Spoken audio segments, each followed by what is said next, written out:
pengumuman hasil survei atau jajak pendapat tentang pemilu dilarang dilakukan pada masa tenang.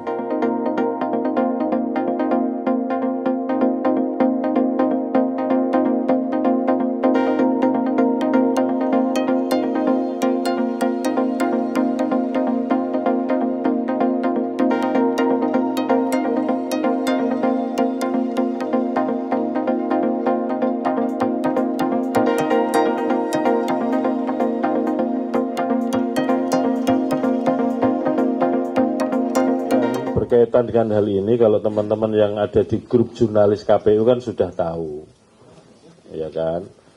Artinya kan sudah pada pernah nulis. Tapi kalau memang ditanyakan ya saya jawab. Yang pertama, pemungutan suara di luar negeri itu dilakukan early voting lebih awal daripada di dalam negeri. Di dalam negeri kan pemungutan suara Rabu 14 Februari 2024. Yang di luar negeri itu ada yang mulai tanggal 4 Februari sampai terakhir kemarin tanggal 11 Februari 2024 untuk metode TPS. Nah, penghitungan suara, pemungutan suara di luar negeri, apapun metodenya, baik POS, KSK maupun TPS, penghitungan suaranya bersamaan dengan penghitungan suara pemilu di dalam negeri. Dengan demikian, kalau ada orang atau siapapun mempublikasikan ini hasil perolehan suara di Hong Kong, di Kuala Lumpur, di Sydney, di Jeddah misalkan ya, itu harus diabaikan karena penghitungan suaranya belum dimulai. Yang kedua soal survei. Metode survei ini sepanjang yang saya ketahui ya, teman-teman nanti kalau saya salah tolong dikoreksi, bisa dikonfirmasi yang pada yang ahli. Lembaga survei itu bisa dilakukan setidaknya dua metode. Yang pertama adalah quick count, yang kedua adalah exit poll. Quick count itu lembaga-lembaga survei itu, misalkan nih TPS kita kan 820.161. Nanti menggunakan metode statistik tertentu, ditentukan sampelnya yang dianggap bisa mewakili atau representatif itu berapa. Metodenya macam-macam. Setelah ditentukan TPS yang dijadikan sampel dan dianggap representatif, kemudian menugaskanlah orang-orang untuk di TPS-TPS itu. Nah kemudian kalau quick count itu yang digunakan apa? Hasil penghitungan di TPS yang dianggap sampel tadi. Apakah suara calon presiden, apakah suara partai, itu diambil dari pengumumannya teman-teman KPPS. Kalau penghitungan suara itu dimulai setelah TPS tutup, ya, TPS itu kan digelar 14 Februari sampai jam 7 sampai jam 13. Penghitungan suara setelah itu dan harus selesai pada hari yang sama, artinya 14 Februari jam 24. Tapi kan ada ketentuan baru bahwa kalau hari itu belum selesai penghitungan suara dapat dilanjutkan sampai dengan kapan? 12 jam berikutnya. Jadi maksimal penghitungan suara adalah selesai jam 12 pada hari Kamis tanggal 15 Februari 2024. Sehingga penghitungan suara, metode quick count ya, diambil dari hasil penghitungan suara di TPS-TPS, itu ya baru bisa diketahui, bisa jadi tanggal 14 mungkin malam-malam, atau 15 dini hari, baru bisa diketahui karena hasilnya dari hasil TPS.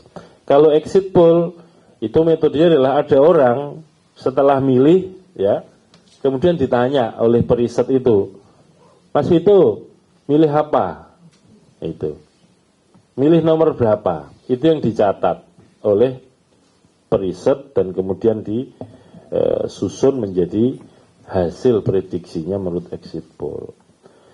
Itu kira-kira begitu ya. Nah yang kedua, kapan boleh publikasi? Undang-undang pemilu sudah mengatur. Ini sekali lagi bukan KPU yang ngatur dan bukan KPU yang melarang-larang. Ini yang mengatur dan melarang-larang adalah undang-undang pemilu.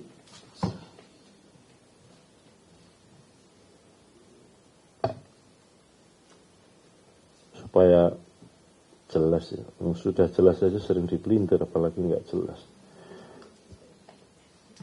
Undang-Undang Pemilu nomor 7 2017 pasal 449. Saya bacakan ya. Ayat 2. Pengumuman hasil survei atau jajak pendapat tentang pemilu dilarang dilakukan pada masa tenang. Nah, teman-teman bisa buat penilaian kemarin yang dipublikasikan atau disebarkan itu kapan, masa apa. Ayat 3. Pelaksana kegiatan penghitungan cepat hasil pemilu wajib mendaftarkan diri kepada KPU paling lambat 30 hari sebelum hari pemungutan suara. Nah, pertanyaannya, yang mau publikasikan kemarin itu lembaga yang terdaftar di KPU apa tidak?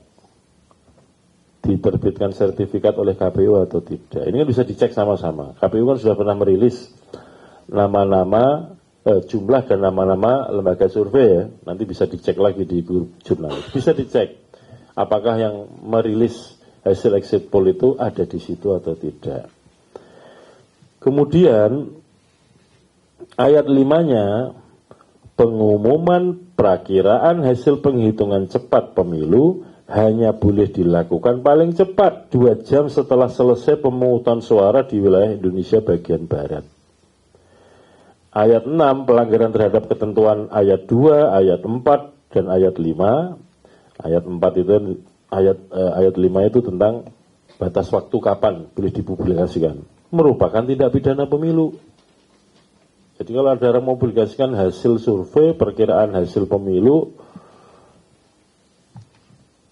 sebelum waktu yang ditentukan, itu masuk kategori pidana pemilu. Itu yang ngomong bukan ketua KPU, undang-undang pemilu. Nah, ukuran apa? 2 jam setelah selesai pemungutan suara di wilayah Indonesia bagian Barat, itu misalkan Indonesia Timur kan 2 jam lebih awal daripada Indonesia Barat. Kalau di Indonesia Timur jam 13, Indonesia Barat baru jam 11. Ukurnya itu bukan 2 jam berikutnya setelah selesai pemungutan suara di Indonesia Timur, tapi 2 jam setelah pemungutan suara paling akhir di Indonesia, yaitu wilayah waktu Indonesia bagian Barat. Nah, pertanyaannya, exit poll kemarin yang konon kabarnya sudah dipublikasikan itu dilakukannya, publikasinya ya, coblosan di Indonesia sudah atau belum? Belum. Kira-kira begitu ya, teman-teman sekalian. Terima kasih.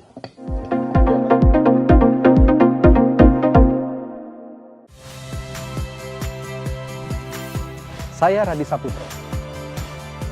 Saksikan program-program Kompas TV melalui siaran digital, pay TV dan media streaming lainnya. Kompas TV, independen, terpercaya.